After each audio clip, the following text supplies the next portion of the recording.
കൂട്ടിൽ കുഞ്ഞിന് കൂട്ടായി വന്നിളം കാറ്റും പെയ്തത് ചൂട്.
സമയം ഇപ്പൊ 7 മണി കഴിഞ്ഞതല്ലേ ഉള്ളൂ.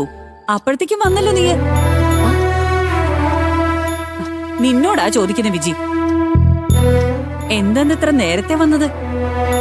എന്റെ ജോലി പോയെന്ന് ഞാൻ എങ്ങനെയാ അവരോട് പറയാ? ഇനി ഞാൻ എന്താ ചെയ്യേണ്ടതെന്ന് പോലും എനിക്കൊന്നും മനസ്സിലാവുന്നില്ലല്ലോ അമ്മേ. അല്ല, നിന്നോടല്ല ഞാൻ ഈ ചോദിക്കുന്നേ. ഒന്നും മിണ്ടാതെ പന്തം കണ്ട പെരിച്ചാഴിയെ പോലെ ഇരുന്ന എന്താ മനസ്സിലാക്കേണ്ടത്?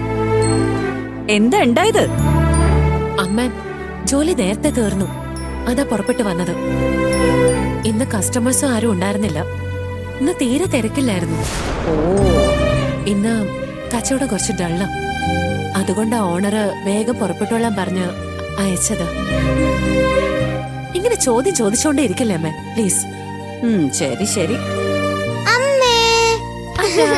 നീല കിട്ടി.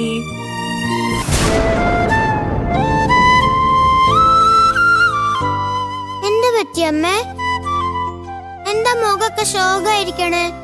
അയ്യോ, എന്റെ മനസ്സിലെ സങ്കടം എന്റെ മുഖം കണ്ട് എന്റെ മോള് മനസ്സിലാക്കിയല്ലോ. എന്റെ ജോലി പോയ കാര്യം അവൾ ഒരിക്കലും മനസ്സിലാക്കരുത്. അവൾ ഒരുപാട് സങ്കടപ്പെടും. അങ്ങനെ ഒന്നുമില്ലല്ലോ, അമ്മ ഓക്കെ ആണല്ലോ. കടയില് ഇന്ന് കുറച്ചധികം ജോലി ഉണ്ടായിരുന്നു. ഇന്ന് കസ്റ്റമേഴ്സ് ഒരുപാടുണ്ടായിരുന്നു. അതാ അമ്മ ടയേർഡ് ആയിട്ടുള്ളത്. അമ്മ പോയി റെസ്റ്റ് എടുക്ക്. ഇന്ന് രാത്രി ഞാൻ മുത്തശ്ശിയെ ഭക്ഷണം ഉണ്ടാക്കാൻ സഹായിക്കാം.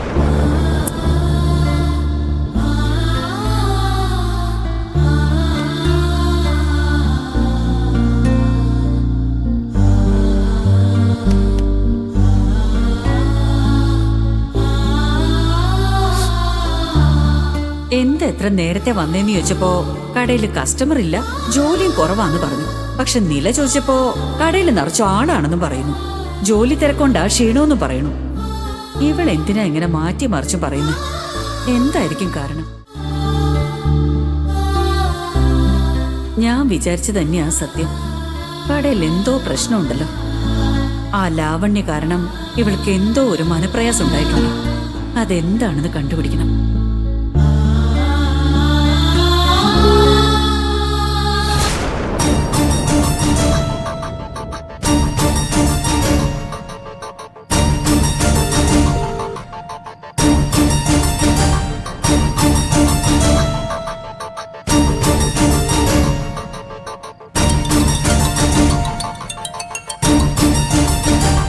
ഹലോ അമ്മേ, പറയമ്മേ.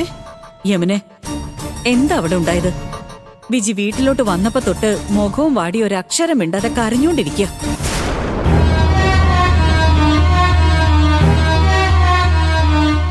കടയില് എന്തോ ഒന്നും ഉണ്ടായിട്ടുണ്ട്. അതെന്താണെന്നൊന്ന് പറയുമോളെ. ഞാൻ അവളോട് ചോദിച്ചാ അവള് സത്യം പറയില്ല. എന്നെ അറിയിക്കാതിരിക്കാൻ വേണ്ടി കളവും പറയും. എന്താ ഉണ്ടായെന്നൊന്ന് പറമോളെ. അമ്മേ, അത് പിന്നെ യമുനെ, നിന്നെ എന്റെ മോളെ പോലെ കരുതിയല്ലേ ഞാൻ ചോദിക്കുന്നേ. സത്യം പറ മോളെ. എന്റെ അടുത്തുനിന്ന് ഒന്നും ഒളിപ്പിച്ചു വെക്കല്ലേ. ദയവ് ചെയ്ത് എന്താ ഉണ്ടായെന്നൊന്ന് പറ മോളെ.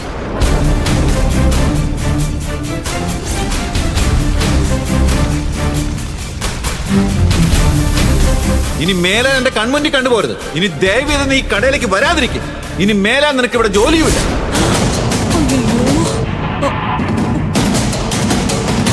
സർ, ദയവ് ഇതെന്നെ ജോലിയിൽ നിന്ന് പുറത്താക്കരുത്. പ്ലീസ് സർ, പ്ലീസ് സർ, ഞാൻ കാല് പിടിച്ച് ചോദിക്കാം. ഇവളുടെ കഴുത്തിന് പിടിച്ച് കടയുടെ പുറത്താക്ക്.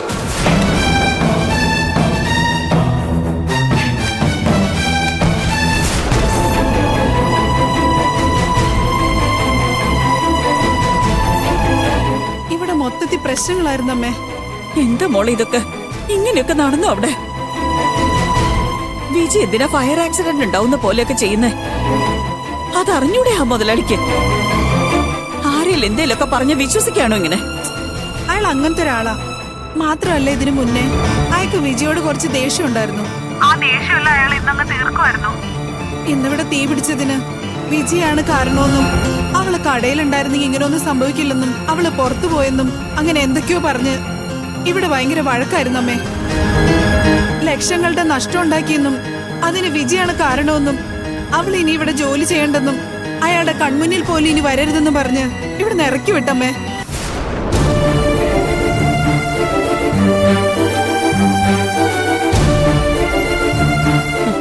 ഉറപ്പായിട്ടും ഇതിന്റെ പിന്നില് ആ ലാവണ്യ തന്നെയായിരിക്കും.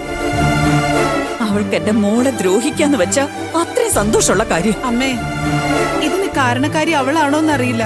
പക്ഷെ എന്തായാലും ഓണർ വിശ്വസിച്ചിരിക്കുന്നത് ഇന്ന് ഇവിടുത്തെ തീപിടുത്തവും നഷ്ടങ്ങളും ഒക്കെ വിജയാണോ ഉണ്ടാക്കിയതെന്നാ. അയാള് ലാവണ്യെ കൊണ്ട് വിജയെ ഞങ്ങളുടെ മുന്നിൽ വെച്ച് കഴുത്തിന് പിടിച്ച് കടയെന്ന് പറഞ്ഞു വിടായിരുന്നു അമ്മേ. ഇനി എന്തായാലും അവൾക്ക് ഇവിടെ ജോലി ചെയ്യാനാവില്ലമ്മേ. വിജയാണെങ്കി ഒരു പാവം പെണ്ണ. എനിക്ക് ചിന്തിക്കാനേ വയ്യ.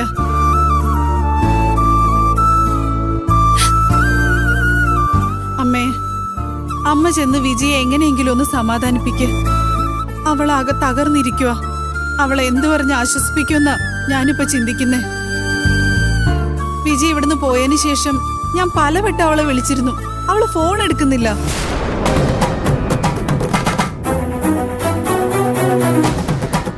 ഇവിടുത്തെ ഈ ജോലി വെച്ച് അവൾ എന്തൊക്കെയാ പ്ലാൻ ചെയ്തിരുന്നെന്ന് അമ്മയ്ക്കും അറിയാവുന്നതല്ലേ.